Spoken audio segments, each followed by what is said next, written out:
Hello, everyone, and welcome back to the Covenant Cast. I'm Zach. And I'm Steven. And in keeping with the tradition of these past few podcasts, I am going to see myself out of here shortly so that Zach can have an uninterrupted conversation with the man, the myth, the legend, the hero, Andrew Navaro, now of Earthborne Games. Zach, how did the interview go? Tell us what we're listening to. It went very well. This is just, the easiest way to describe it is it's the story of an artist who is working at Starbucks, somehow finds his way to the top, being the head of studio at one of the most prolific publishers in tabletop gaming, throws all that away to start his own company. And in my opinion, he's really just a luminary of the space. You said some really nice man, myth, legend stuff, but really, as we were talking and we go through his whole history. Really, I've known Andrew for a long time, but really starting to come to grips with, he's just easily one of the most talented, most experienced, knowledgeable, wise people in tabletop gaming, especially as it relates to card games. And I had 1,000 questions on my notes I was taking throughout that I didn't get to ask because it's just loaded from end to end. So if you like a good story, if you're into card games, if you're into tabletop gaming, sit back, relax, and enjoy. And honestly, just be prepared to be inspired.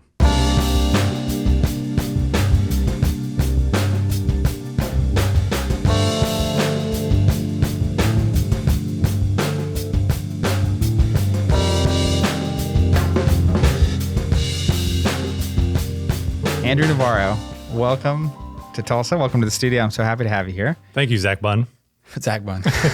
My first question for you, can you just give me the quick version of how you got into card games? When did that start? Card games specifically? Specifically card. When is the entry point into card games for Andrew, and what was the story of you getting into card games? I think the card game, when I finally got into the Magic style card games, everything derived from that discipline of game, was Magic the Gathering itself. And my first experience with Magic the Gathering was very negative because I think I just graduated college. So it was like around 1996, or it was maybe like a junior, senior year. We used to go to coffee shops on the Ohio State University campus in Columbus. Were you going to Ohio State University? No. This is like when I was home for, Gotcha. For summer break or wherever. We'd go to these places. I'd like to go to these coffee shops, sit down and read, maybe do some writing. And then over at this table, like off to my right, are these two guys like just yelling at each other about some stupid card rule that they can't agree on. And all I want to do is sit in peace and drink my coffee and read my book. And I remember being very, very irritated at these people. And it's so much so at this coffee shop. And maybe it was just the particular Magic players that came to this coffee shop, because eventually they had like a posted sign that said no Magic the Gathering allowed. Because they're yelling at each other. I don't know, maybe because they're playing. yelling at each other and like disturbing the other patrons, or they were just, sitting at a table for hours and, not buying anything for whatever reason. But I remember my first impressions of Magic the Gathering were, man, that seems super irritating. But then when I later on really got into Dungeons and Dragons a few years later, when I moved up to Minnesota and started to delve more into that world in a more meaningful way, when I go to the store, I'd look at the Magic the Gathering cards and be like, yeah, I should see what this is all about. Because that was maybe like in 97, 98. Starting to get late 90s. So yeah, it had proven itself to be something more than just this flash in the pan, look at this weird thing that these weird people are into, and became more of an institution that was incredibly popular. Yeah. So I ended up getting a little starter set, the ones that it came with a little CD that you'd put in your computer, and you could play like a little miniature digital version of the game to teach you how to play. And I really enjoyed it. I was like, oh, okay, I see the appeal, because it was very, very fun. So you get in ultimately through Magic. Yes, into definitely. card games specifically. Yeah, into card games specifically. How do we bridge the gap from there into I am now working in the tabletop gaming industry.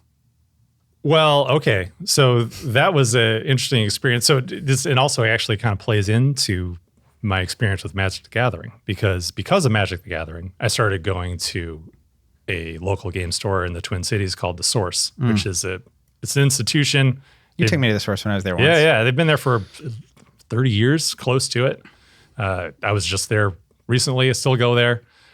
They're in a different location now, but I started going to the Tuesday night Magic tournaments. And I remember going there, bringing essentially it was a pre-con deck with a couple extra cards from some packs, thinking that, Had like, no this will idea. be fun. No idea what you were about to get into. No, Yeah. I got wrecked. But part of the cool thing about that was getting wrecked and seeing like, oh, I see. No, this is a whole thing. This goes deeper than I expected. Exactly, which got me into collecting, and then eventually that process of buying cards and hunting for the cards I wanted and all that stuff. I ended up spending way more money than I had, and I eventually getting out because of that. But in between there, I had a really great experience meeting people at that event. And one of my good friends today, a guy named Aaron Most, I met him at a Magic tournament, and we like chatted a little bit. We played some head-to-head games during the tournament. And then one day he just asked me, totally out of the blue, he's like, hey, would you be interested in playing in my D&D campaign with me? And I was like, sure, yeah, that sounds awesome. Well, why not? Yeah. Why not? So then I ended up going to his apartment, playing D&D with another good friend of mine named Dan, who I'm still friends with today. Amazing. And that group grew into a larger group where I met a gentleman named Neil, and he gave me my first freelance gig in the industry. Okay. He had some sort of association with Misty Mountain Games. I don't know if you've ever heard of them. I think they're in Madison, Wisconsin. Yeah, it's vaguely familiar. I don't know if they're still around, but I remember them being kind of a big thing at the time. They had a big Magic selection. They're a big Magic place, and I see. I've been there, and they had it was a pretty cool store, 25 years ago. In the 90s. I have no idea what it's like today, or if it still exists. But he had this idea of making token cards for Magic, but doing them as stickers. So for people who don't know, tokens are a thing in Magic. You have cards that generate token creatures, and then they go out on the board. They have fancy ones that you can get that have really awesome art, and it's a whole thing now. But at the time, they really didn't have a lot of tokens. They were hard to get these token cards, and usually use dice or whatever to signify those creatures in play.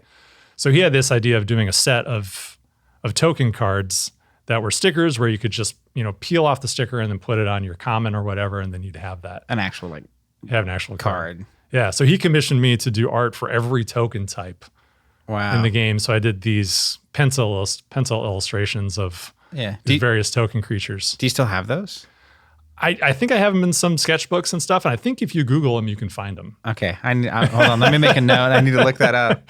So That was my first. Yeah, that was my very first foray into what would be considered, I guess, the industry. yeah. So from there, somehow you end up at Fantasy Flight Games. So Yes. how do we go from token sketch to an actual job in the tabletop gaming industry? I was working at Starbucks at the time. That's when I met my wife, Rachel, before we were married. And I remember it was, I don't know, we were I maybe known her for like a month and a half. And we were having some sort of conversation around my artwork. I know she was like looking at my sketchbook or whatever. And I remember her saying like, why are you working at Starbucks? Like, you should be doing this. And I was like, all right, you're right. I should be doing this. But having someone believe in you in that way, Yeah. huge, and supportive in you in that way is great. So we decided we went on a couple trips, and we decided to go to Oregon, to Eugene, Oregon, which is where she went to school, and moved out there in I think the winter of 2004. I think it was like February or January of 2004. I went out there. And I transferred to a store, a Starbucks store, so I could keep working out there. And so then we were just living in Eugene, Oregon, working at Starbucks. I went from being like the golden boy at the at the location where I was, where I could do no wrong, to this place where no one knew me and no one seemed to like me. And I ended up getting fired from that Starbucks for doing something that every Starbucks person who does bank deposits does. I left a safe unattended with a roll of nickels in it for 45 seconds so I could pee. But I had to do that. I had to do the deposit. But I mean, before the end of the day. How would Starbucks survive if someone took those nickels? I don't know. They'd be in dire straits. Yeah. Don't know how they'd recover. Yeah, if they hadn't fired me, then who knows? Maybe they'd be out of business right now. So anyway, I ended up getting fired. It was the best thing that could have ever happened to me. Yeah. Well, besides meeting Rachel. Yeah, right. I think as I tell this story, I think like the best thing that ever could happen to me just keeps happening. And I feel like, what a beautiful way to look at life. Yeah, and I think that is how the way. Even the things that are difficult, like losing your job, like it can be challenging. But then what opportunities does it create? And for me, the opportunity that created was one, being able to collect unemployment for 6 months or whatever. And since I was just working part-time at a Starbucks, it's not like that was a ton of money. I didn't need a ton of money. We didn't have kids at the time. It was just Rachel and I. And then I found myself with all the time in the world and a income thanks to the state of Minnesota, the system, to really work on my art. And that's what I did. And you're still in Portland at the time. Still in Eugene. Yeah. Oregon. And I just started. I found my way to this website called The Forge, which was an old independent RPG site where these independent role-playing game creators would get together as a forum, good, like an old forum, where they'd post questions, people would give advice, and they would also post for, looking for people to do artwork. So I replied to a posting there and ended up getting work doing freelance illustration for independent role-playing games. And that was really fun. It didn't pay very well. It's like, but we had a good time. Yeah. Well, disappointingly, I learned that FFG, when I got there, paid the same. I was like, oh, sure. Like when you get to a real publisher, then that's when you can make the real money. No. Still dirt cheap. So like $50 an illustration or whatever. But I ended up like getting a pretty good reputation on the site, and getting a fair amount of work through that in those 6 months. And it really allowed me to, one, really practice my skills, build my portfolio. I built my website with all that stuff. And then that all kind of came together into me. Well, eventually we moved back to Minnesota. We were only in Oregon for like a few months, and it was like, all right, enough of this place. Let's just go back. But I ended up going to Gen Con that year with my portfolio printed out, my little business cards, declaring myself a freelance illustrator. I didn't really get any bites on any of my portfolio at all. And one of the booths I went to was Fantasy Flight Games. I also sent them an email with a link to my Did you know portfolio. they were in Minnesota? I did. Cool. Yes, because I think I'd already sent them an email with a link to my portfolio, and I didn't hear back. I didn't hear back. No, man, didn't hear back. So check your emails. Andrew Navaro might be emailing you. That's right. Yeah. So you email them, but how do you actually get in? So I finally got in when my unemployment ran out. Yeah. So unemployment was running out. I was doing like watercolor and stuff. Like I look at some of my artwork at that time, like, man, I was getting pretty good because that's all I was doing. And I remember Rachel, she was getting a job, but she's like, you should probably get a job. I'm like, yeah, you're right. I should get a job. So then, but the whole thing is just the whole idea of the whole job hunting process is so depressing. Anyone who's ever done that, especially as a young person. It can really be defeating, deflating feeling.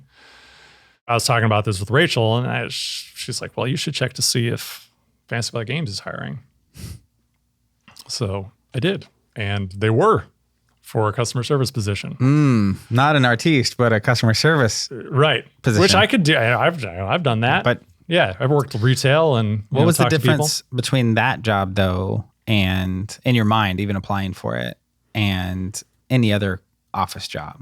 Yeah. Just the thought of working at a game company is exciting. And I found that again and again with people who would come in, especially like on the business side, where they're just excited to be near it. Involved. In some way. Yeah. Exactly. And in all fairness, that excitement it exists. Like it is cool. It is legitimately cool to be associated with a game company in whatever capacity. In my humble opinion. Right? Yeah. But for people that connect with that, sure, it's got to be. Yeah. It doesn't matter what the job is if it's associated with. Yeah. If you're working in a place that you believe in, you think is a cool company, then you know you're willing to do more mundane things. I think for that company because you're just there and experiencing it by association, even if you're not involved with the exciting part of the work. So now you're closer to where you want to be. I am. Can you give me? I mean, you can give me as much as you want on this or not, but the journey from there, you're basically your FFG journey. So you go from there. How do you break into or out of customer service into where you really want to be, which I think is this on the artistic side of this? Yeah. How does that happen? Well, at first I just started trying to do, which is pretty much what I did in all of my office jobs. Like whatever artistic thing needs doing, I'd come up with something. What if I did art for X? Or what if I did this thing? And then they'd say, oh, that's a cool. Sketch to this email responding to a person. Yeah. And like no one ever said no to me. They're like, yeah, that sounds great. Do that. Just cool. bleeding out of your hands is the art. Yeah. So at that point I was like, can I help by making like some banner ads or, is there anything I can do so I was just like working with the artwork, and I remember doing some banner ads for the Game of Thrones CCG and really then just talking to people. So I'd, go ingratiate myself with Brian Schomburg in the graphic design, department. It was like him and two other guys. How many people working at FFG there? I was the 17th person. So there were 16 other people in the building when you started. Right. So a graphic design position opens up. Yep. And I asked the lead graphic designer, Brian Schomburg, I was like, hey, do you think it'd be cool if I applied for this position? He's like, yeah, sure. I was like, well, I don't have a portfolio, so I just need a little bit of time to put something together, and then I'll, and then I can show it, and then hopefully, get the job. And then Brian went and talked to Chris just to make sure it's cool that I could apply for the job. And Chris being Christian Peterson. Yeah, sorry. Christian T. Peterson. That's right. And I think this was on a Friday, or at least Chris came and talked to me on a Friday, and he said, yeah, I heard you're interested in applying for the graphic design position. I'm like, yeah, that'd be awesome. He's like, cool. Well, yeah, just bring your portfolio in on Monday and we'll see. I was like, okay, cool. I'll do that. And at this time, how would you describe on that Friday, the state of your portfolio? Non-existent. Okay. Does not exist? Yes. I had art. I had an art portfolio, but I did not have a graphic design portfolio. Yeah. It didn't. So then did not exist. What happens now? Now I go home and start working on a graphic design portfolio. And amazing. I don't stop until late night on Sunday. And during that time, I designed a full box, all based on my copy of War of the Ring. So I did like a lid and a base layout. Yeah, and I with like fake components and art from the internet, I used like a big Matt Wilson piece for this. I think he had some sort of piece that had like mummies and skeletons and stuff. It was very Tomb Kings like. And I think I called it like Rise of the Scarab Lords or something. I had the title. And then on the back, I did the whole layout with the components and like fake text and everything. And then I also did a book layout with a cover and a logo and an interior. And that was pretty much it. But that was a lot to do in a short period of time. Yeah. So a couple logos, packaging, book. I felt like that feels pretty good. And then I printed it all off at the local Kinko's. I was going to say Kinko's. Yeah. Then brought it in on money, showed it. And I think there was a lot of, then I felt like I presented it pretty well. And I remember thinking, showing as Brian was there and Chris was there. And I remember Chris looking at my box and commenting on the title. He's like, well, I think Scareboards would be like a better title. Yeah. He's like, but he's not commenting negatively on the rest of it. Yeah, exactly. It's like this is a real thing that he's commenting on. Yes, exactly. So I was like, passed the test. I feel like I'm in. Yeah, because he's thinking like, how could this be a little bit better? Not like, oh, this is. Yeah. Or he's thinking like this could be a real product. Sure, maybe. Yeah, because it kind of looked like one. Yeah, like it looks enough like a product that he's maybe like the wheels are turning. Like, this is maybe something we should make. Yeah, maybe. I don't know. Yeah. But yeah, I remember leaving that feeling like, I feel like I did about as well as I could. But then, I found out I got the job. Yeah, I remember there was some conversation I remember Brian telling me later, there was some conversation between him and Chris, like, do you feel like you can do it? And, he doesn't really have very much he's done. What do you think? And I remember Brian saying like, well, this is more than we get from most people. Yeah, this is probably one of the best portfolios we've seen. Amazing. So, so I ended up getting that job. Yeah. And so what year is this?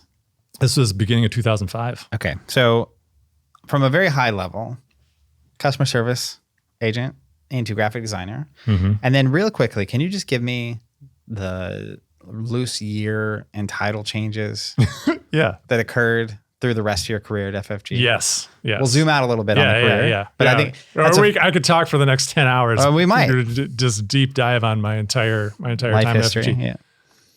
So 5.5 years graphic designer.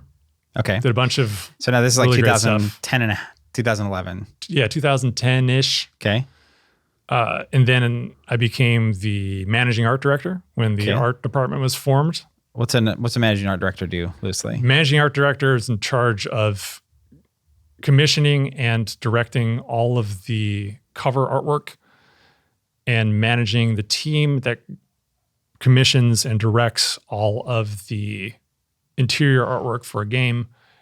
Also doing approvals and helping to, give direction and guidance on the overall aesthetic of a given product. Okay. So you start that 2010, 2011. Yep. And then? I did that for about 3 years. Okay. And that also is the time that marks the time when I joined the Gold Master Committee, which is, I think, really important moment in my evolution. Fancy. Yeah. What's a Gold Master Committee? So that was Tell me more, That was Andrew. the committee that was formed to review products before they went to the printer.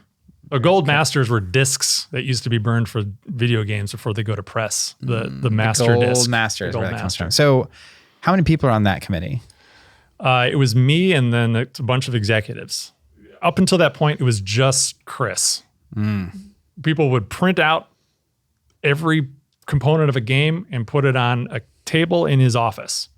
And then they would sit there for weeks, which So I could definitely relate to while we wait for him to have time to review them. Yeah. Okay. So what's the next title and role? So after I was managing art director, then I became the digital creative director. When I joined the digital team, when we were doing the app integrated games, and we were doing Battlelore Command, which was just an app. So I worked on that and worked on What year-ish was that edition. job? So you said 2000. That would have been 2014-ish, Okay. I think. All right. Yeah. So you get that job working on the digital side of life. Yes. And then what? Well, so at that point, I was told when I went into that role, that Chris still wanted my input on the art and the graphic design. It's a good sign. Yeah. Yeah, but you're not an executive yet. Yeah, you said I don't want you to not be involved in that. So there's a section of time there at FFG where I'm not really credited on anything, but I worked a lot on Everything. the products, on everything. Working with the new managing art director and Brian in graphic design. And after a while, I started to think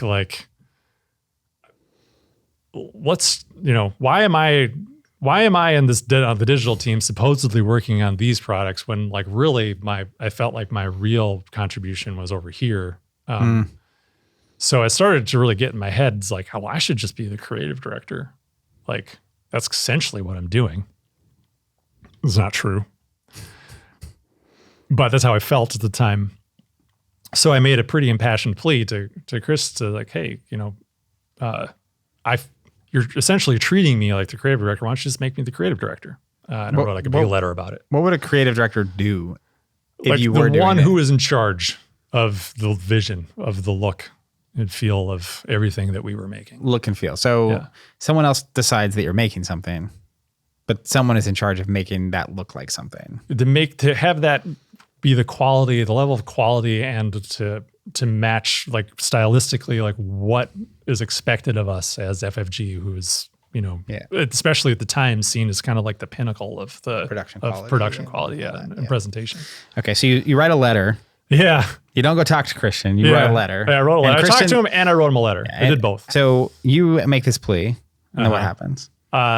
Well, here's where my memory is a little fuzzy, because I don't really remember the exact sequence. But I remember essentially getting my wish. I was made an executive. I became the vice president of creative development. All right. Was my title. He's an executive. He's a VP. Yep. I got to go to the executive retreat for the first and last time. It was the last time we did that retreat. Again, thanks Asmodee for ruining that. And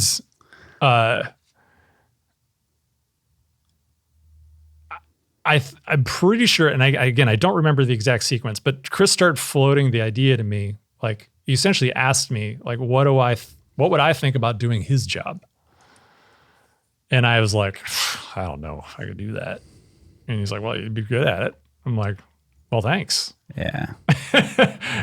But I didn't really feel like he was being real serious, or like, I don't know. I wasn't quite sure how to feel about it. But then when and I'm pretty sure these coincided. I think this was the same time. If not, they were really, really close. As when I was made an executive and given this other title. At the same time, he offered me the job of being head of studio. More or less. Promoted, and then he's like, immediately or He's sometime like, in the near future. Yes, he's like, and we're going to do, and I would like you to do this job. And I was like, okay, I will do it. Yeah. I mean, that's looking back at that moment, having gone through what you've gone through now, which we'll cover in a minute. How does that, him choosing you, hit you now? It's the same. It feels the same. How's that?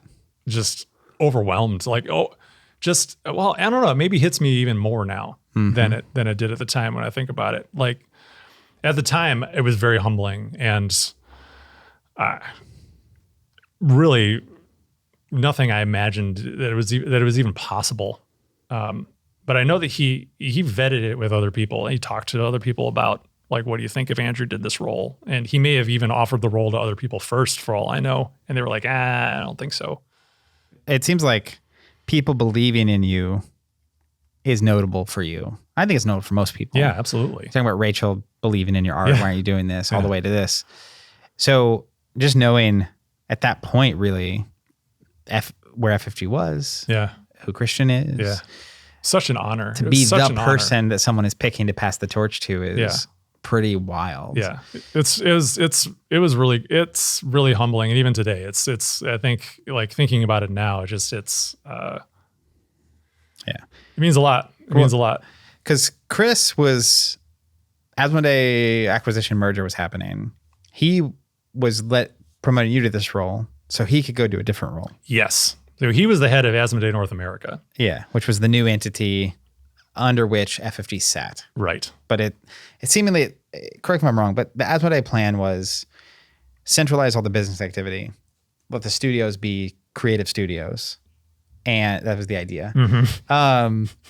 And so he was stepping even further into the business management side. Yeah.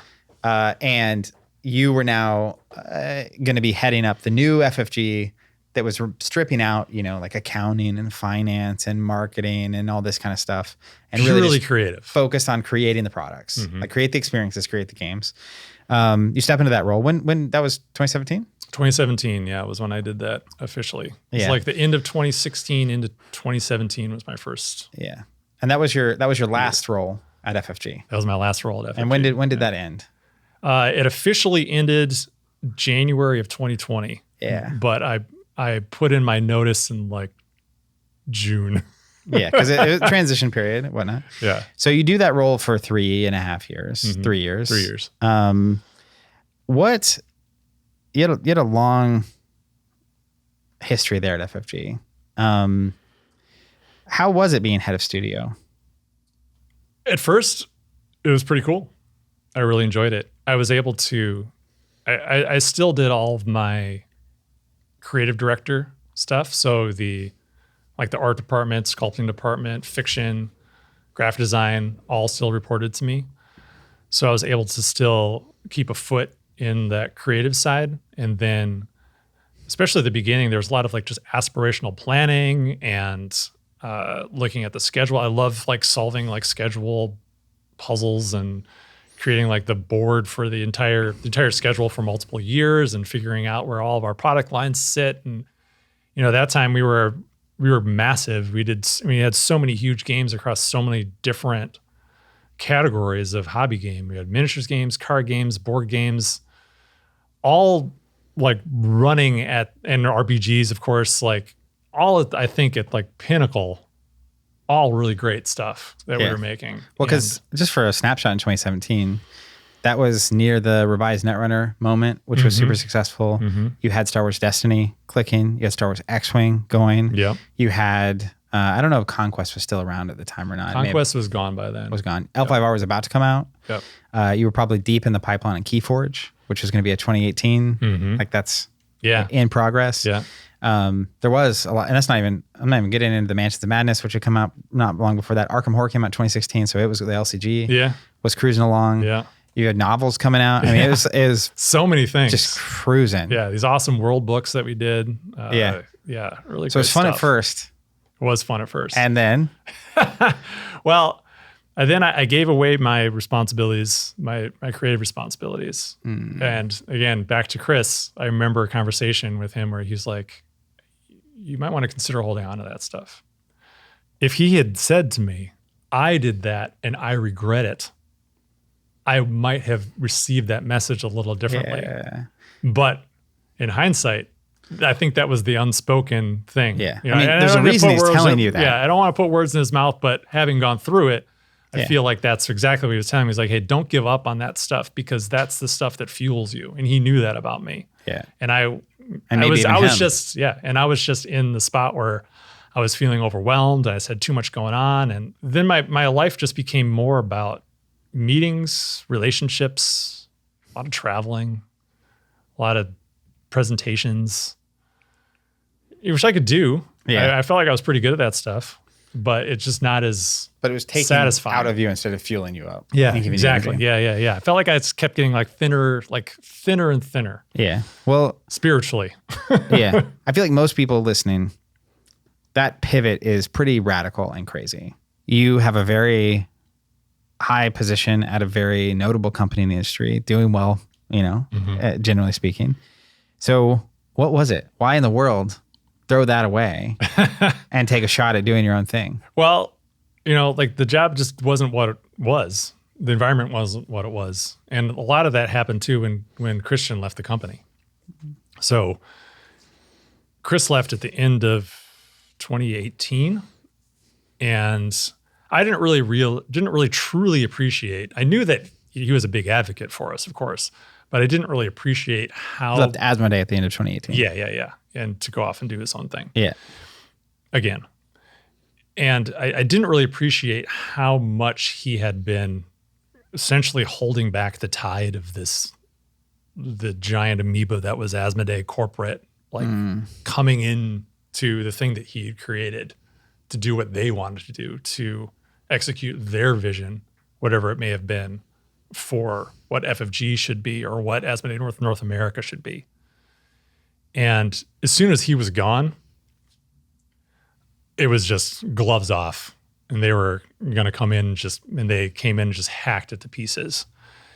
And that happened in 2020, but they laid the groundwork for that in 2019. And I could feel that shift immediately in the beginning of 2019, where I was just a wreck because I cared about the people in that studio so much. Yeah. Like, you've been doing it 15, 16 yeah, years. and I feel a great responsibility to the team as I'm their leader, and I'm their representative to the greater corporate entity.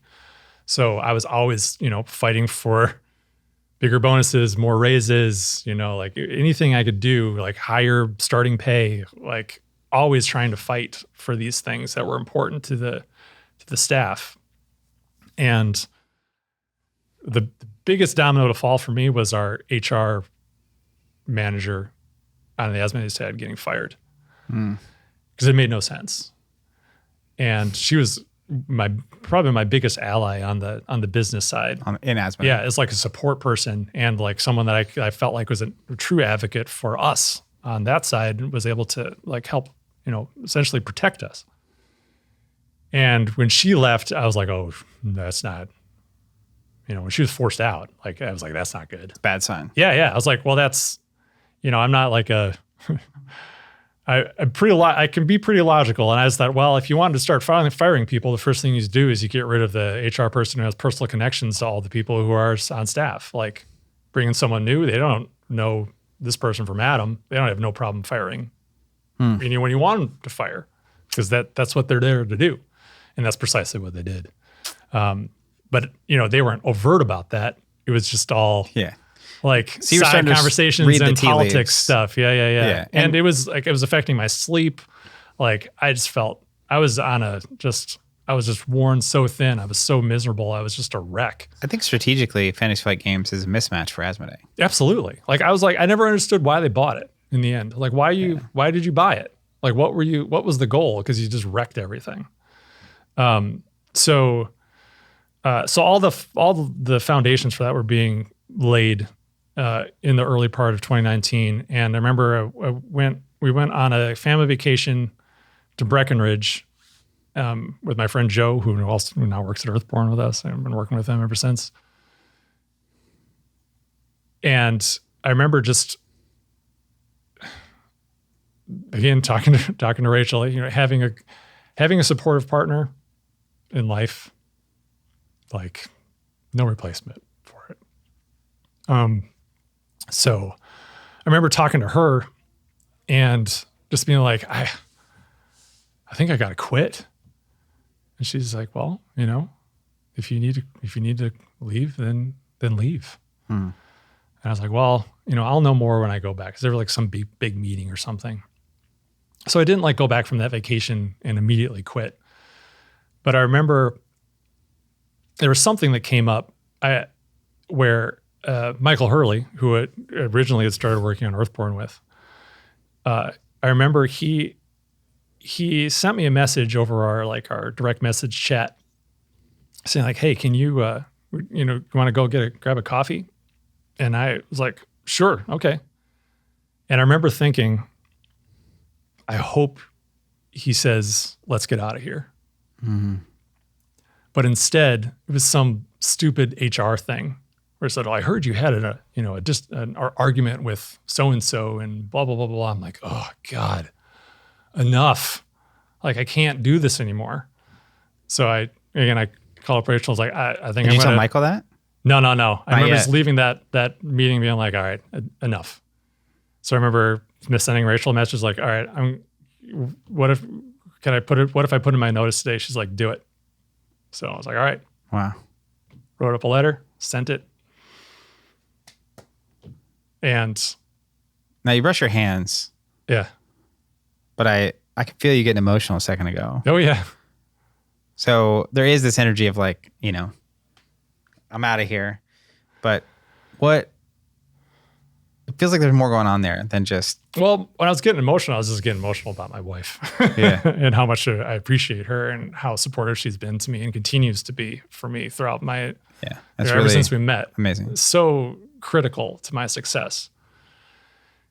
And, but no, it was like when I put in my notice, it was maybe a couple of weeks it took to kind of to decouple from that energy in that environment. But as soon as it was like clear that I was leaving, like I did some conversations and I had a moment where I was like, maybe I don't want to leave. Maybe I want to like fix it. Cause like there's a part of me who just wants to fix things, I'm a problem solver. Like It's like an obvious problem. yeah, solve it, move on. Yeah, it feels good. So I don't mind a fire because because it's those things are the easy things to solve.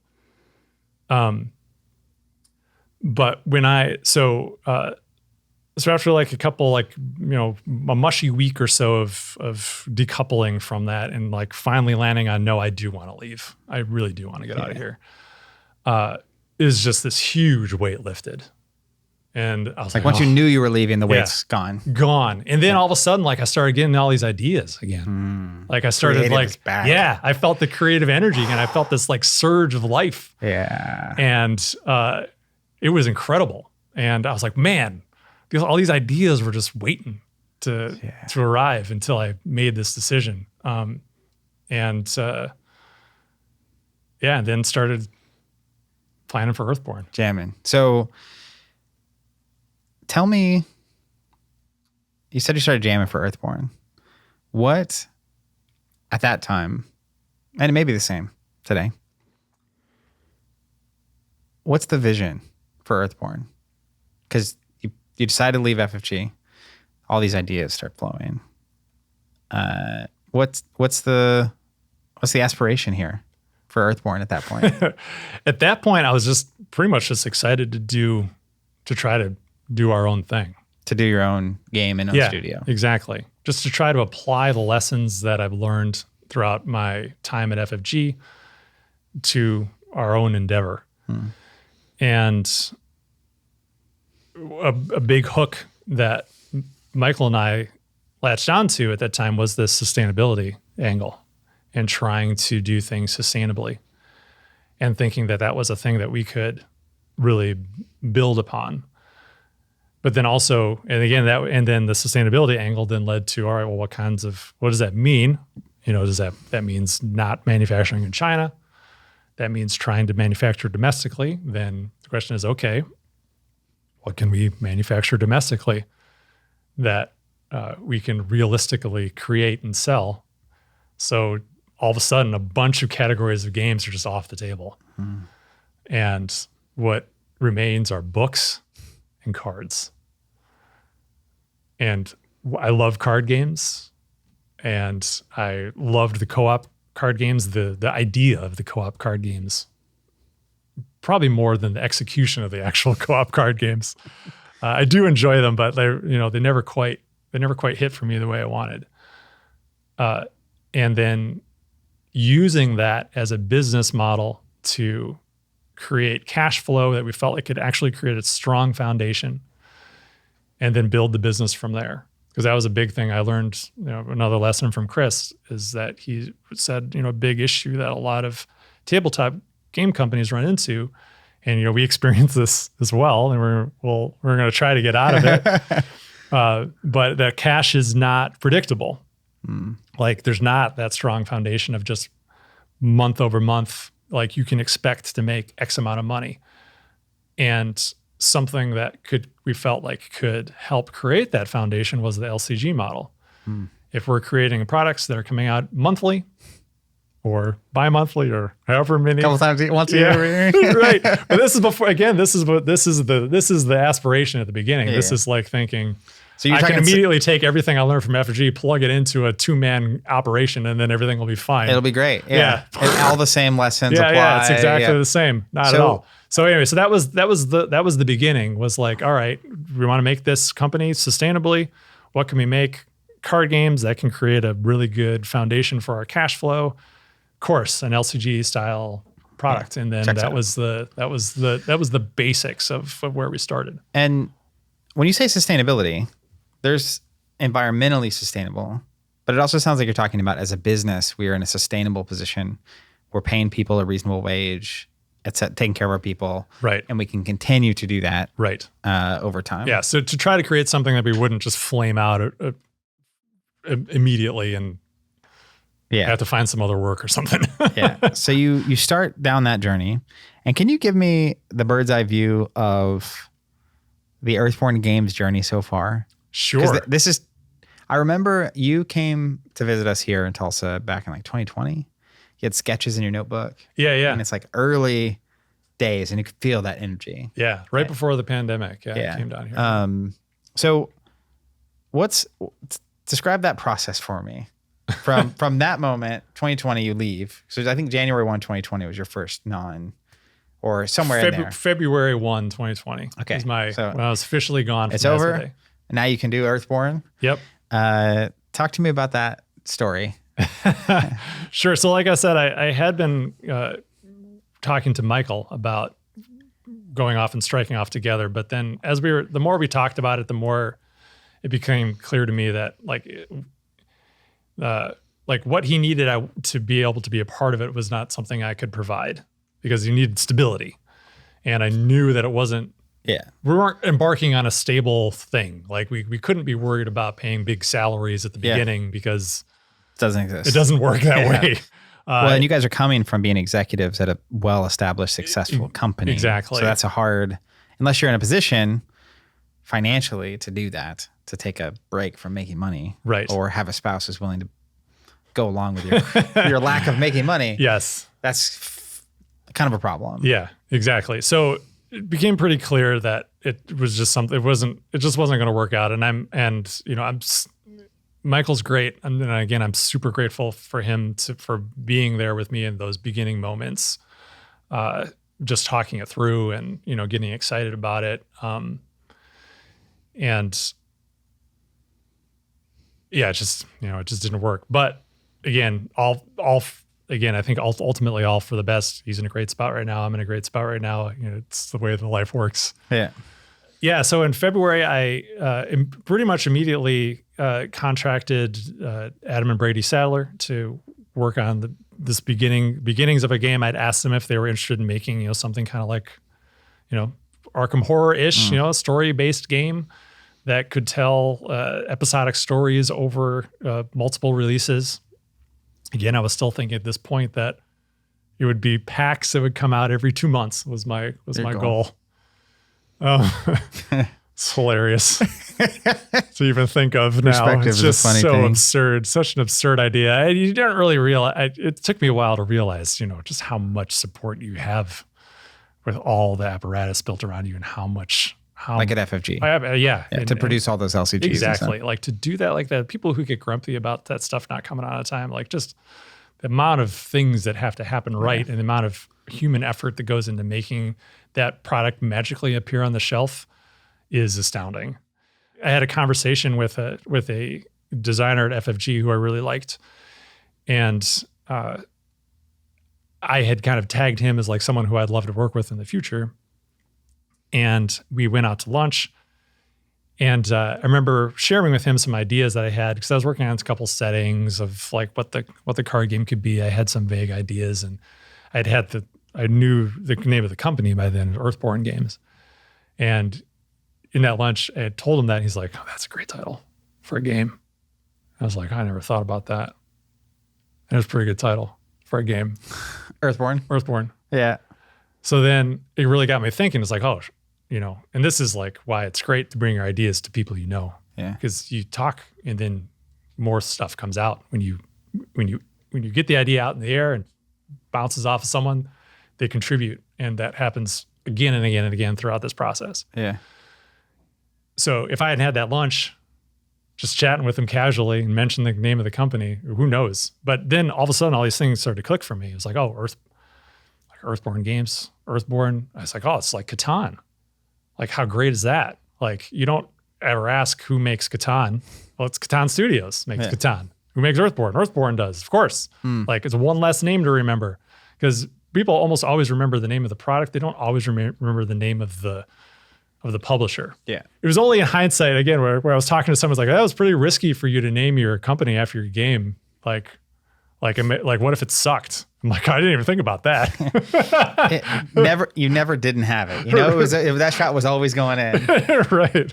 Like, oh, well, if the first game's not successful, you can reboot. Right. Of course. Sure.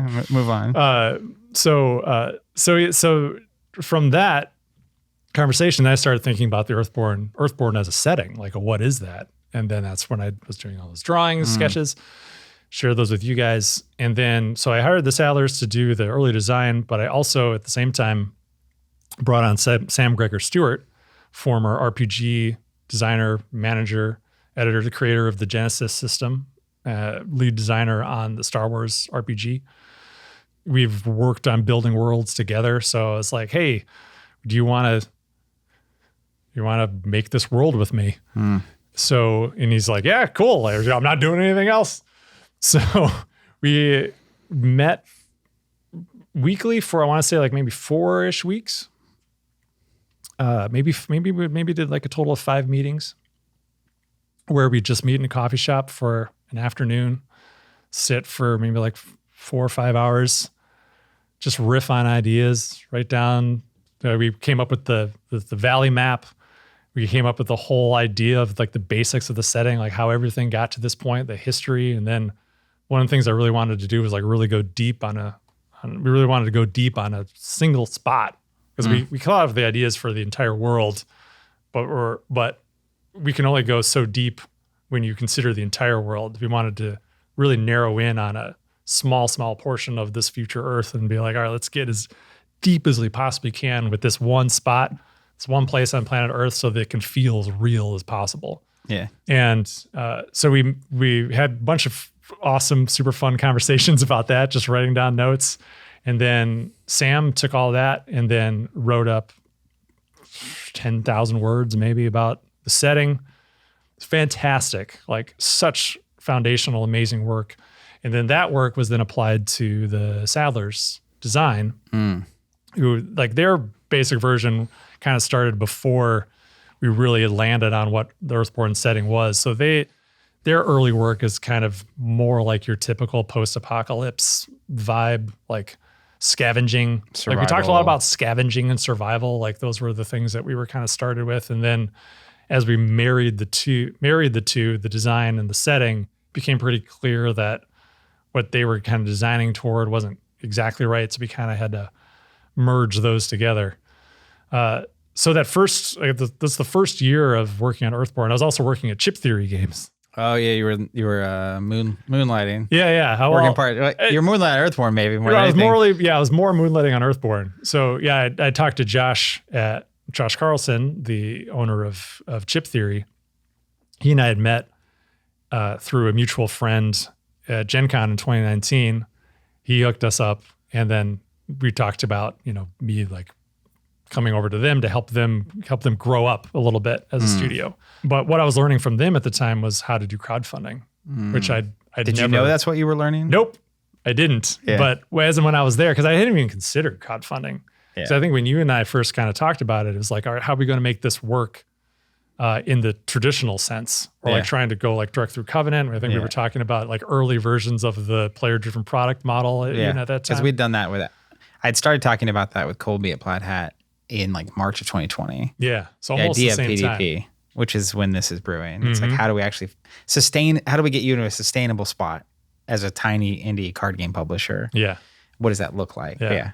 But then at Chip Theory, I saw it in action, and I was there for a few campaigns, and just seeing the impact that raising that money has on this small team and like what it actually means to them. This means the world, but it really puts you in this position where you can do so much because you're able to capture so much of that margin. Yeah. Like, 90% of it, not counting manufacturing costs, of course. Art, et cetera. But that's significant. So while I was there, in seeing it done, I just started to kind of warm up to this idea of like, I think I should bring this to crowdfunding. Yeah. I really started to feel like I could go two directions. I could either stay at Chip Theory, pretty cushy job, nice salary, great people, amazing company, like just awesome people, very talented. And I could do essentially like my art direction job. I could just do the creative thing and just hang out and do it there. And maybe you might be happy doing it. I could have been happy Yeah. there. Yeah. But whenever I thought about it, it made me very depressed. I think ultimately because I wasn't working on my own thing. I wasn't taking a chance on myself. Or I could go and try to make Earthborne a real thing. So I remember talking to Josh about it. And he's like, well, they were building a new office. He's like, well, we have an office for you, right? We have a space for you. Ooh, tempting. And I was like, oof. It's like, I think I got to do it. But he was also, again, super supportive there. He's like, yeah, man, that's great. He's like, I wouldn't be here if I hadn't taken a chance on myself. And he's like, and I think it's going to go great for you. So I made the decision. It's like, okay, I just need to make a clean break and then just do Earthborne. So then send a message to Evan Simonette, say, hey, I'm doing this thing. Do you want to come and do this with me? And I just kind of gave him the elevator pitch of so like job what the offer game via was. text. Yeah, it's not just, really a job offer yet. Well, we were just like kind talking on the phone. of. Oh, okay. And I gave him the basic pitch, and he was going through some stuff at FFG. The things there were not great at the There were time. big rounds of layoffs, lots of changes. Very a lot of uncertainty. It was still like I think a lot of people working from home. Pandemic, it's crazy. It was mid-pandemic, crazy time. Yep. And I just gave him the pitch, told him what I had in mind for a job, like art, graphic design, art direction. Like there's going to be a lot of art. You're going to do a lot of art.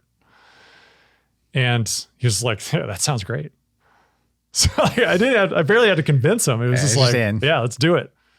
Which is, again, awesome. Like Evan Simonette is amazing. And again, that's also something I learned at Chip Theory. It was like how the importance of having an in-house artist who sets the tone, the look for your brand. I mean, if you look at the successful brands out there, like these days, I feel like, Chip Theory, very successful brand, very recognizable. Games Workshop, probably the most successful, not counting WotC, but very distinct. You're never going to mistake like a 40K product for something else. Leader Games, another one too. Like Kyle Farron art is fantastic and like so emblematic of their brand. And I feel like Evan does that same stuff for us. But he's so versatile. He can do so many things. So brought him on. He was employee one. I did have one investor, and he gave me the money to have an employee. They have an employee, so I was able to pay for Notably him. not you. Not me. Yeah, exactly. No, I was not getting paid. Yeah. I was getting paid by Chip Theory. But there was a few months there where just no one's getting by paid on anything. savings. Yeah. So brought Evan on and just started preparing for the crowdfunding campaign. Yeah. And worked with Steven to come up with the marketing plan, which was like I think it was like a 6-week plan. He also put together like the marketing vision for Earthborne based on conversations we had. Still refer to that document he created. And then we launched the then bada bing, bada boom, we launched the crowdfunding campaign. The rest is history. Yeah, in the summer of 21. Huge success. Andrew Fisher came on board in that time too. Like he left FFG. I think he was like gone for like 2 weeks or something, was planning on just kind of noodling around, doing consulting stuff. I think he wasn't really planning on landing anywhere right away, but we met for coffee. And then by the end of it, I was like, hey man, do you want to do this? You want to do this? Like, I'd love it if you came in and just finished this design for me. Like cause I remember pitching him on what I wanted, like, and I was hesitant to do because of the design relationship I was in with Brooks, where Brooks was brought on to do content and wanted to just work with the design and be done. Yeah. But I kept looking at it and saying like, oh, this could be more. Like, I really want to do more.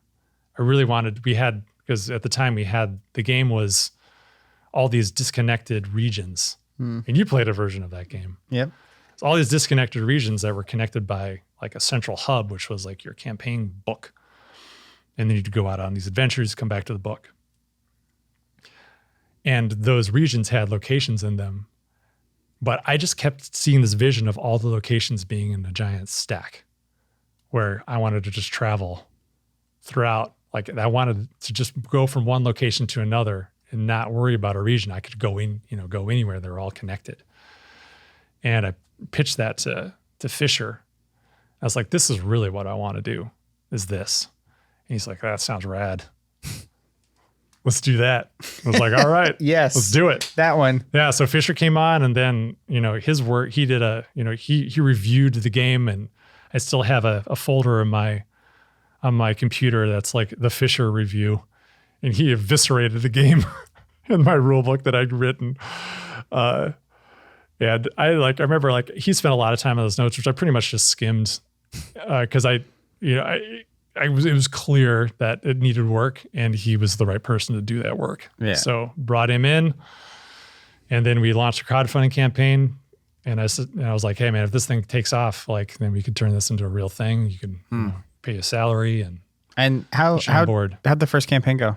It went very well. Yeah, it went great, especially for like a first campaign. Did it go better than you expected it to go? I don't know if I had any expectations. I just hoped it would be good. Yeah. Seeing Ship Theory being there, knowing that they had a lot of big successful ones. They've had some kind of like middling successful ones. They had some not so successful ones. So I knew the possibility was there for it to go, any number of directions. But I think because of who I was, and like the titles that we evoked with the early marketing, got people interested in like, oh, I wonder what, because this is like FFG people. Yeah. And there's an audience for that. Expandable cooperative card game. Yeah. Getting excited. Well, even but at the time we just said like a cooperative adventure card game from the creative director of A, B, and C. Yeah. That was really all we said. We didn't say anything about like how expandable it was or anything like that. I mean, and you don't know. Yeah, exactly. That has to go well before you even consider doing exactly. whatever. So so there's a decent buzz from the beginning. I was able to get some podcast interviews and stuff, and that created some excitement. So I was feeling pretty good about it. But then our campaign just it did really great. We ended up making over 400K, and I got a bunch of foreign partners involved, and they were really key in making sure we had money to get through the next couple of years. Yeah. And so the first campaign was great, and then that led to the release, and then the second campaign was even huger. And and the second campaign went really crazy. Oh yeah. Like because the first unbelievable campaign fulfilled, and I remember we had it in stock. Yeah. And we sold out in a couple months. And that was kind of like right before the second campaign. So it comes was like out the winter of 23. Yeah, people love it because it's awesome. And then the second campaign comes and it does really well. And then the Shut Up Sit Down video happened sometime in the late pledge window, right? Yeah, right when late pledges launched. Yeah. They were gracious enough to hold off until late pledges to post make that. it happen. Yeah. And that seems like it had an impact. Oh gosh. Yeah. We have the record on GameFound for the biggest like proportional increase from campaign into late pledges. That's crazy. Yeah, well, we ended right just shy of a million, and then we ended up with like 3.5. Yeah, it's absolutely bonkers. Yeah, mind blowing. Yeah, so you have your mind blowing second campaign, and then that is just now starting to fulfill. Yeah. Like right now. It's happening. It's ongoing right now. Meantime, in between now and then, you also did another campaign. We did. And what's that about? So that's Hubworld Aidalon. Yeah. So that is where'd that idea start in that timeline? Kind of at the beginning. From the very start. Oh yeah, almost right from the beginning. I really wanted to do a spiritual successor to Netrunner, because I felt like, talking about like personal responsibility, I felt like I had some responsibility to the gaming world to keep Netrunner alive. Like that genre of a card game. Or that genre, but like to Netrunner specifically at the time, because like I really believed in Netrunner and I thought we could turn it around. You did. We did. You did. Yeah.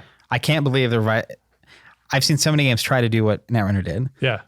Devastating. Yeah. That it ended for other reasons. Yeah, exactly. And we ended up losing the license, and then, but the rest is history. Yeah, but even people within Asmodee were like, let this go. Like, you can't do this. I'm like, I think we can. And then we did, and it was pretty great. I always wanted to do something that was kind of like a spiritual successor to Netrunner. So we were even like talking to a designer in late 2021, like right after the Earthborne campaign ended, of like doing a riff on Netrunner. But the design that got turned in was maybe, because I think you and I had talked about it a lot too, is like, it only needs to be like 10% different, and to avoid like any kind of like, infringement. Sure. But then actually doing that in practice felt bad. Like, it was like, this is just Netrunner, except not quite Netrunner. It felt not, it just didn't feel good. And it felt kind of like a mod to Netrunner. But then shortly after that, I ended up meeting with Corey DeVore, who was, I think he was working at WizKids at the time, doing their sculpting or like managing their sculpting for HeroClix. I think we were just like meeting just to catch up and talk. But then he mentioned like, oh yeah, and I'm working on this thing, this card game. And he described it to me, and I was like, well, that sounds like what I want to be working on. Yeah, that sounds kind of good. It's like, is that playable? Can we play that? And then we played it, and it was great. It was great. And I was like, oh my God, this is it. This is it. Let's make this game. I was like, we got to make this game. So that's been percolating in the background for years. And we finally, the original plan was to go to crowdfunding with it right almost like 6 months after the Earthborne campaign. The first one. That's the second printing. Okay. Because something that I was thinking like, oh, we could get on this every 6 months. We do a crowdfunding campaign again.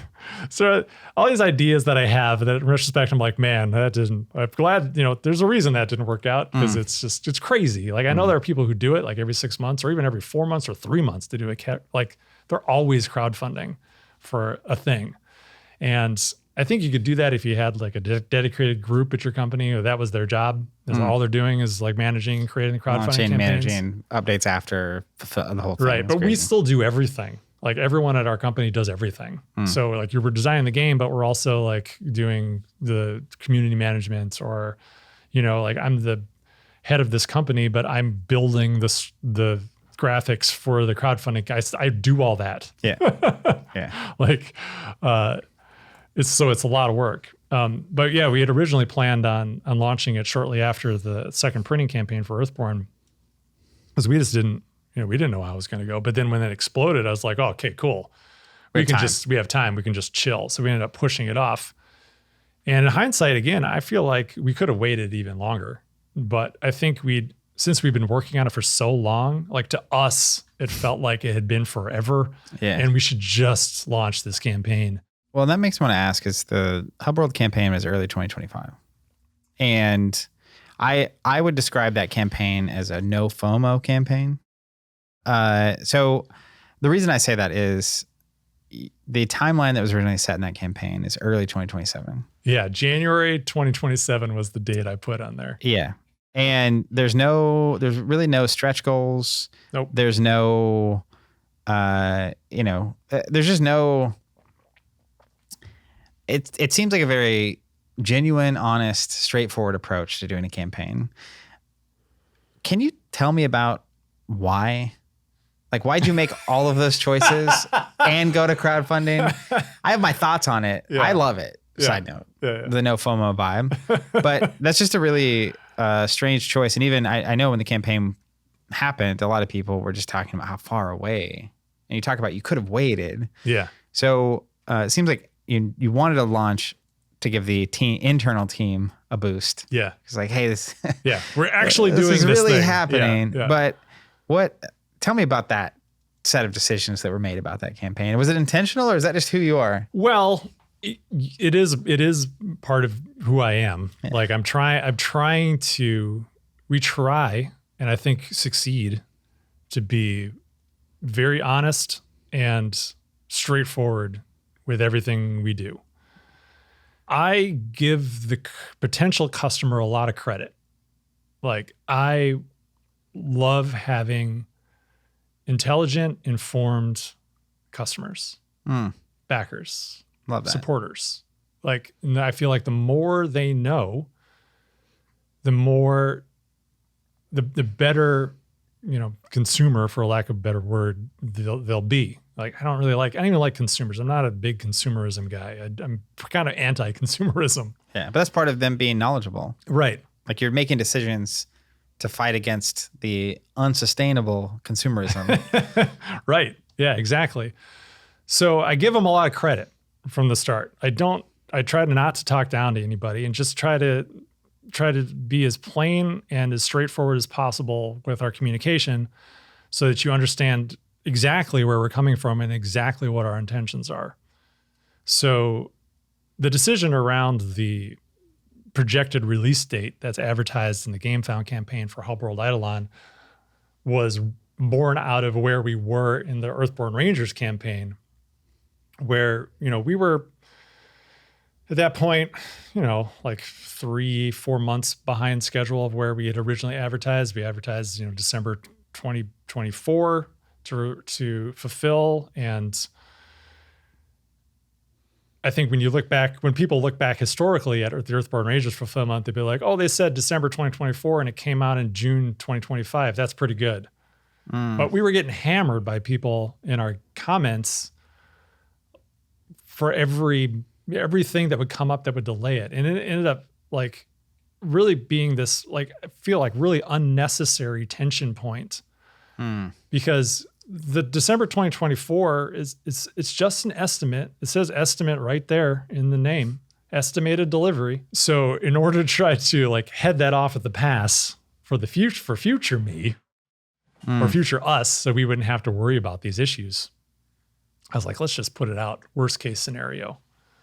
Which is early 2027. Early 2027. Like, let's just say we're delayed. Things don't go super smoothly, like whatever. Yeah. We'll just put it out there, and that feels pretty safe. And then if we deliver earlier than that, then no one's going to be, there's no complain about now that. It's just like all good. Yeah, exactly. Everyone's cheering you on. So I tried to communicate that, like say, hey, this is for fulfillment to begin, which is another thing too that people don't understand, is that based on where you are in the world and where the game's produced, that's going to very much impact when you receive your pledge. Like a game produced in the United States, you're probably going to get that pretty close to that date. But if you live in Australia, it's going to take a while, or Iceland, or wherever. Yeah. It's going to take a minute. So that was the thinking behind that. And I could have put it in December, but I remember like, people were immediately thinking, I could have it for Christmas. Yep. December is a horrible time to set a release date. Exactly. Because I just like, I don't want anyone to think they can get this for Christmas. Yeah. I don't want to disappoint anybody. Just dispel that immediately. Exactly. Yeah. So I was like, all right, well, then I guess it's January. How challenging has it been to do domestic production? And tell me a little bit about this delay. And you don't have to get in the nitty gritty, but just like, are those fully connected? And yes, do you think it's worth it? Well, I think it's worth it because it's become integral to our brand and what the people who support us believe in. I think if we were to Is it what you believe in? Well, let me get into it. Yes. Short answer, yes. But I don't think I truly appreciated pretty much like everything I've done in Earthborne. I haven't really truly appreciated the difficulty of doing the things I said I want to do until we've actually done them. And I keep saying, we. I mean, It's not just me. And I didn't really have any concept of what trying to do a hobby board game quality product in the US. I didn't really appreciate how challenging that would truly be. I really wanted to do domestic manufacturing. And when I looked in my heart, when I was making the decision about where we were going to go for the second printing, I seriously was considering going to Panda in China to print Earthborne Rangers, because they're not a bad choice, They do a lot of ecologically sound things. They have all the material requirements we need. They're very competent. Price is right. They're on the higher end.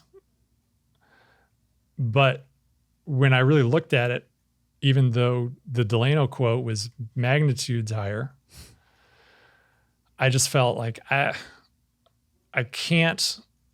don't feel like at this point I can go to our customers and say, we're going to China. Because that feels like kind of like all the air being let out of the balloon. Yeah. Like the dream is over. Kind of taking a knee on the vision. Yeah, exactly. We got to give up. So I made that decision to go to Delano before we even launched the second campaign.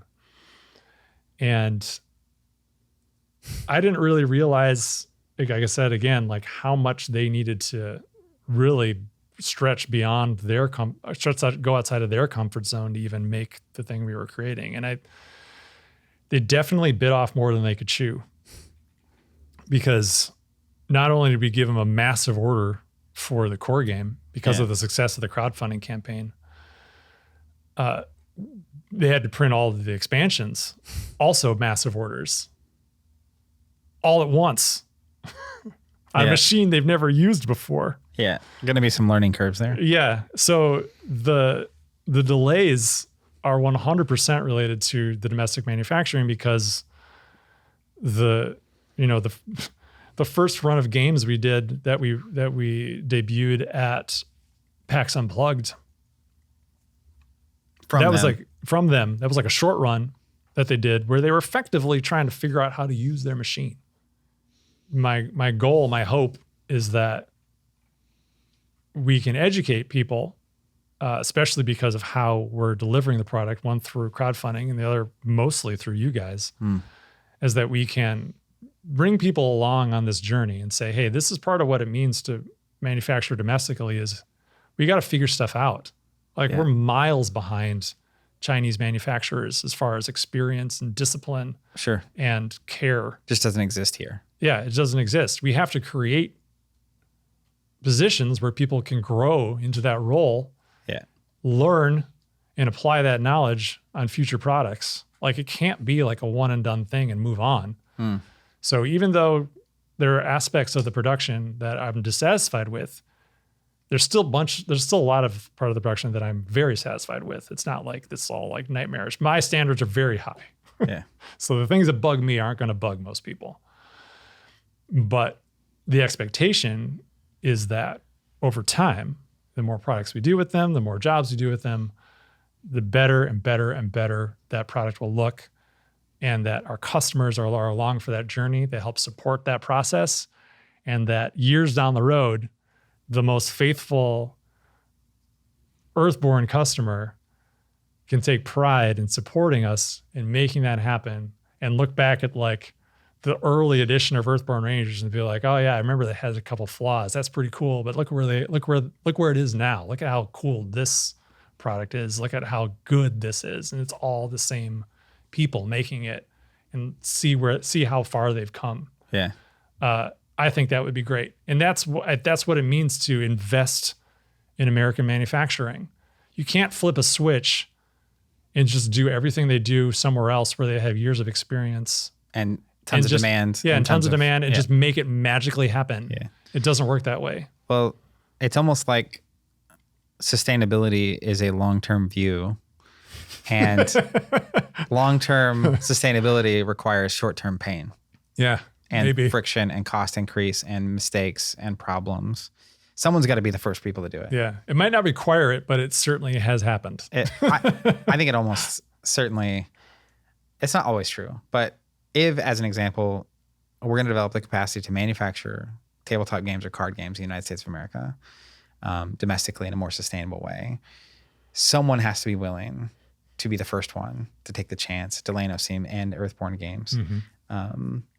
Seemingly part of that. Even people buying Earthborne are a part of that. Absolutely. Because if they aren't buying it, you can't do it, and you make the choice. And you were spending significantly more time, energy, and money to do this. And I think that's easy to get lost in the shuffle of all of it. Yeah. So at some point in the past, we talked to you, and you were mentioning, at the time you're head of studio at FFG, and you were mentioning that people saw FFG as this big company. And, you know, around 60 people. Now that you've started Earthborne Studios, gone indie, fully indie, has your perspective changed on what, like, FFG being big, and or how does Earthborne relate to FFG in size and scope at this point? It's almost not comparable at all. Like, interestingly, our team is made up of, you know, there's 8 of us, including me. So six out of the 8 of us were our former FFG people. So there's a lot of that knowledge and shared experience that we have, where we just have this baseline understanding of a lot of what goes into making games. But structurally, it's not even comparable at all. Like, you know, we're six of 8 of us were our former FFG. 7 out of 8 of us are effectively artists. That's so awesome. It's just a company of artists. It is, really. Yeah, our only non-artist, and I include writing and design as an art. If you could count accounting as an art and rules stewardship as an art, then Sean would also count as an artist. He's a rules artist. There's an artistry to that. He is what he lacks in art in artistry, he makes up for in passion. He's great. So yeah, it's not at all the same. It feels like everyone is so critical to everything that the team that we've assembled is so good and works so well together, and everyone is so talented at a multitude of things and has the ability to also, you know, flex that talent and ability across multiple aspects of the operation.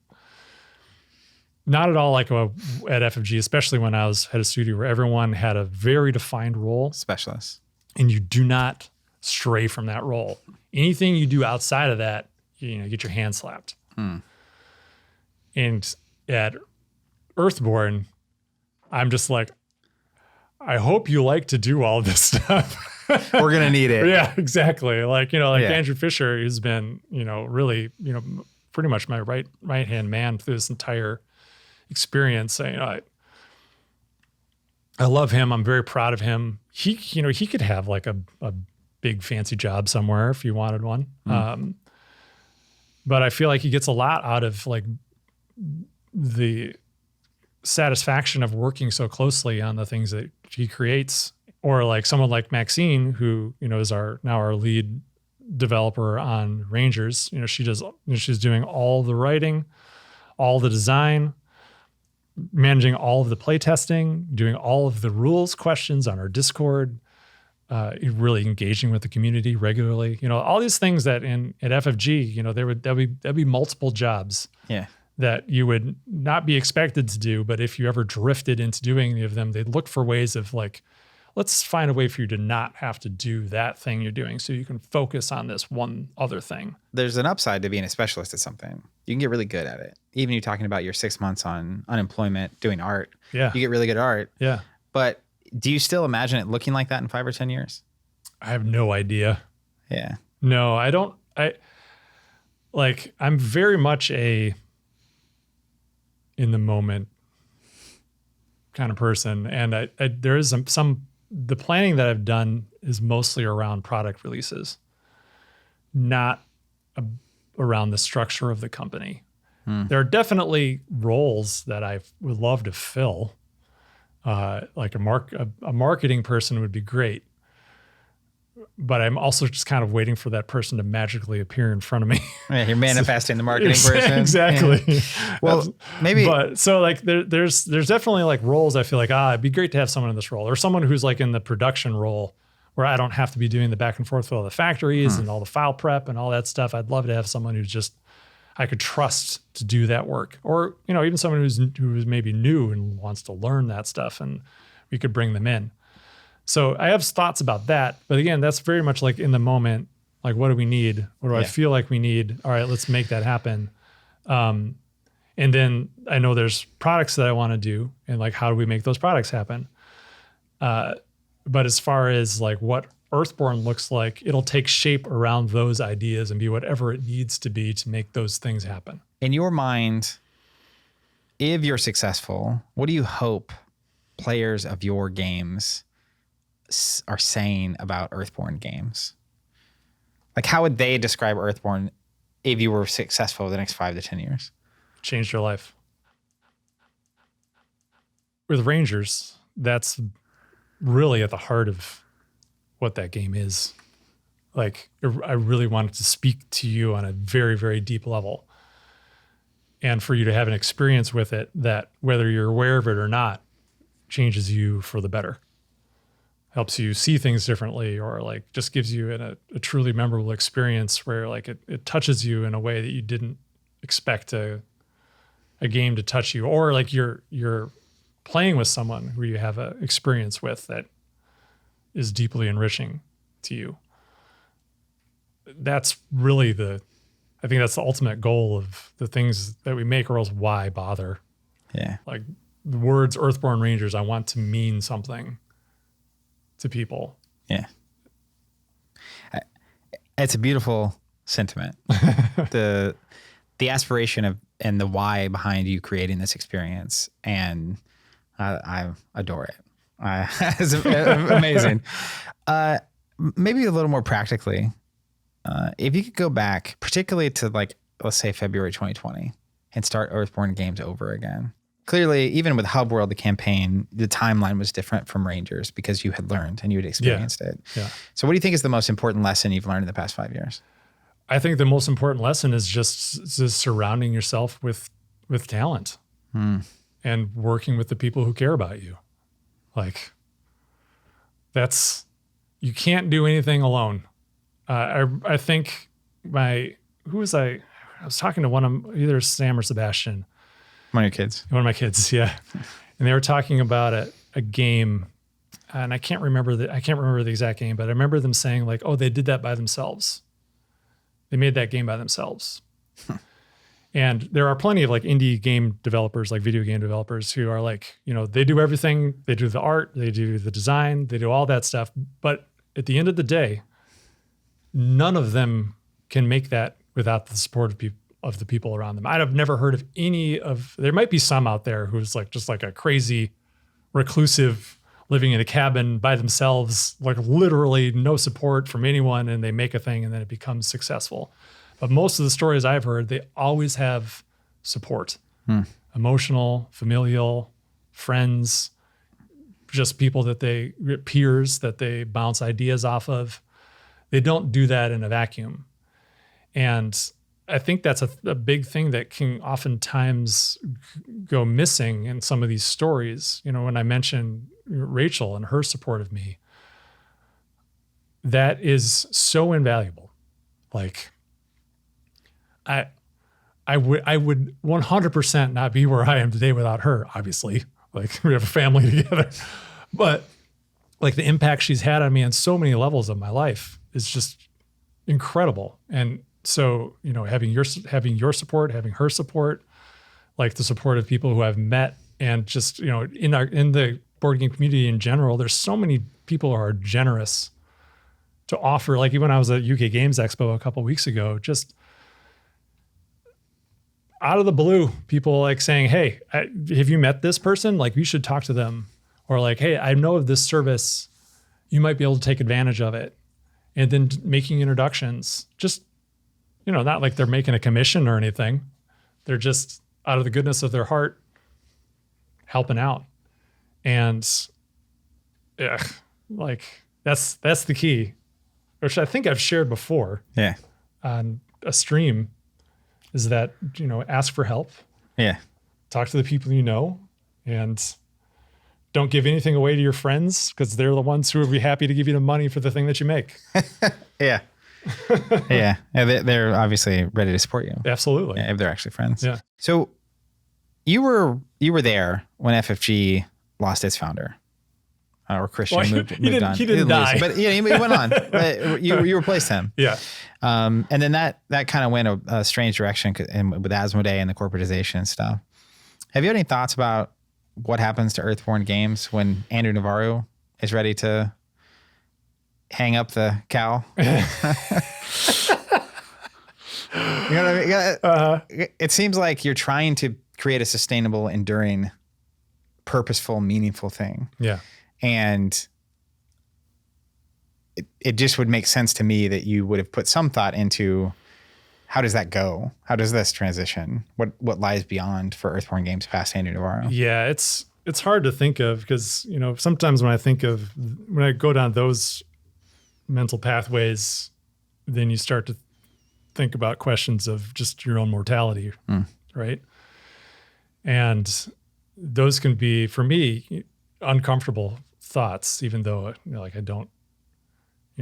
logically I don't really have any fear of death, but it still comes up. You can say in all honesty that I have thought about it, but nothing really concrete.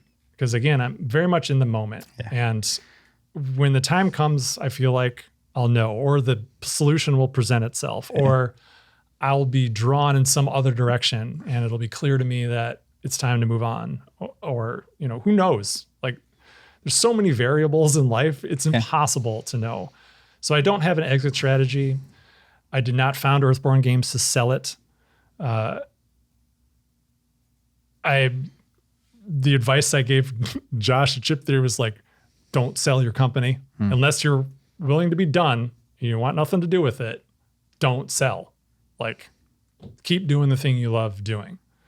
So I think as long as I continue to love doing what I do and bring creative people together to create cool things that people enjoy and enriches their lives in a deep and meaningful way, then I'll continue to do that. So I don't want to say never, but it's not my goal. Yeah. Like, I'm not in it for that. I'm not in it for the money. I'm in it to make a good life for me and my family and the staff and their families. And then for our customers to enrich their lives. That's all it is. Yeah. Well, I mean, you seem to have achieved the goal. And now the goal is to keep doing it. Yeah, absolutely. To get to keep doing it. Yeah, 100%. To have that opportunity. All right. Probably my final question, depending on how you answer it.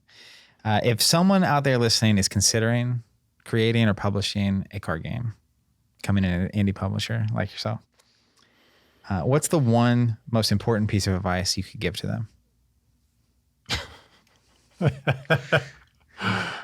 What was the first thing you thought? And then give me the actual answer. What's your price to card ratio? Oh, sweet. Yeah, be sure Make to sure do them. That's good. Yeah, so that's a joke. There's some on your Hubworld campaign. There are people essentially calculating how much the cost per card was. Mm-hmm. Why'd you mention that joke there? And what? Just because it's a fun in joke between you and I, but it's absurd. It's an absurd calculation, especially given a world where you can pay thousands of dollars for a single card, for like a collectible card, just because there's not very many of them or it's in high demand. Yeah, there is less than them than the number of people that want them. Right. That's where the price comes from. Exactly. So and maybe if we were charging $1,000 for like one set, then sure, you can have that conversation. But we're not talking about that kind of money. It's ridiculous. It's really just and it's focused on it's the consumerism again. Right. It's the consumer element of it versus the experience. Like when I put Earthborne Rangers is worth so much more than whatever I'm paying per card. Right. Like it's not, you miss the entire point. Exactly. When you're making that comparison. So what is the one piece of advice though? I think the one piece of advice is pretty universally applicable to, I think, any creative endeavor is to take the time, as much time as you can afford, to make it right, to make it the thing you want. Like, don't feel like you need to rush it. If you feel like something's off, then fix it. Don't be afraid to change the thing you're making. Don't be afraid to make mistakes. Like, I think that the thing for me is like, I feel like as long as you are investing it with your vision, whatever that may be, try to see that through as well as you can and be open to allowing that to change. Like take the time to make it what you want. And that doesn't necessarily apply to just card games. I think that applies to any creative thing. Just take your time with it. If you can afford to take the time, take the time. You can't afford to take the time if you're like trying to like make a quick buck with something. I think that's the thing I'd caution against doing. Because I feel like that you need to make, if you go down that road, now you're suddenly making decisions around how many dollars can we raise for this thing on crowdfunding or for example, and that it becomes more of this kind of like superficial, this veneer of what this game might be, but isn't, that you're only going to disappoint people and you're only going to pull away from your vision if you end up going in that direction where you're just like chasing dollars.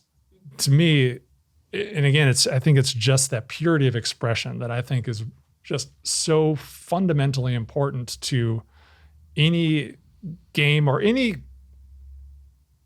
I guess you'd say like piece of media or entertainment. Like the things that are the most invested with vision and the most of your heart comes through with it, like those are the things that resonate. So bring as much to that as you possibly can and try to see it through. And if it doesn't work out, that's fine. That's fine. It'll lead to something else. I think as long as you're following your heart, your life will take you wherever you're intended to go. Man, I love that. Andrew, thank you for taking the time to sit down with me. Thank you for following your heart. The games you worked on, your team, the products you're making have changed my life. Oh. So thank you for everything you guys do and for truly for following your heart and leading the way in the industry for a new approach, a very honest, sustainable, genuine approach. I have immense respect and appreciation for you and what you're doing. I'm cheering for you. And I cannot wait to see the conversations we get to have in the next 5 or 10 years and what you've done. I think that you are just at the start of this thing. Thank you, Zach. Thanks for having me. My privilege. Thank you all for listening. Support Earthborne. They're worth supporting. And we'll catch you on the next episode. Bye.